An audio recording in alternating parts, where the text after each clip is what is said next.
Praise the lord. దేవుని నామముకు స్తోత్రములు. ఈరోజు యొక్క దేవుని వాక్యం నుంచి ఇర్మియా గ్రంథము 32వ అధ్యాయము 27వ వచనము.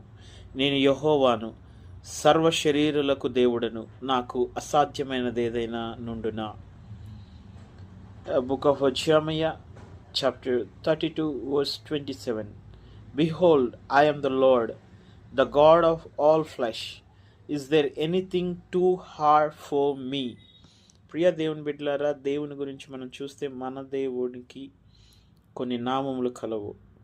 అంతేకాకుండా ఆయన యొక్క గుణ లక్షణాలు మనము చూసినట్లయితే ఆయన ఒమ్నిపొటెన్స్, ఆల్ పవర్ఫుల్, ఆయన సర్వశక్తుడైన దేవుడై ఉన్నారు.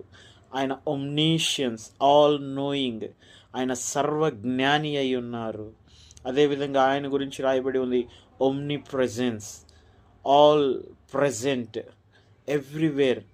ఆయన అన్ని స్థలములలో కూడా ఉండేవారై ఉన్నారు.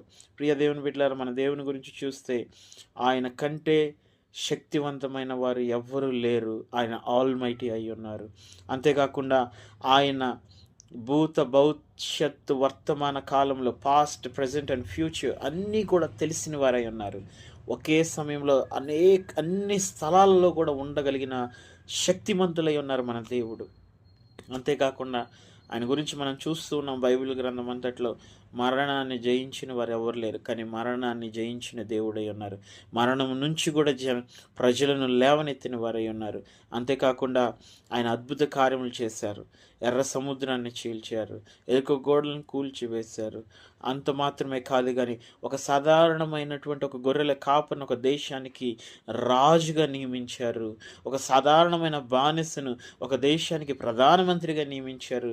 అలా చూసుకుంటూ పోతే మన దేవుని కార్యాలు అనేకమైన కార్యాలు ఉన్నాయి. కాబట్టి ఆయనకు అసాధ్యమైంది. Nothing is there impossible is the our God. Is there anything hard for our God? నీ జీవితంలో నువ్వు అనుకుంటున్నావు, ఇదిగో ఈ కార్యము నాకు అసాధ్యమైంది, ఇదిగో పలానా వారికి అసాధ్యమైంది, మనుష్యులు చేయలేదని నువ్వు అనుకుంటున్నావేమో నీ జీవితం గురించి. ఈరోజు దేవుడు అంటూ ఉన్నాడు తన వాక్యం ద్వారా, నాకు అసాధ్యమైనది ఏదైనా ఉన్నదా? Is anything hard for me? కాబట్టి నీ జీవితాన్ని దేవునికి అప్పగించు. దేవుడు నీ జీవితంలో అసాధ్యమైన కార్యములైనా సరే సాధ్యము చేయబోతూ ఉన్నారు. దేవుడి మాటలు దీవించునుగాక. ఆమేన్.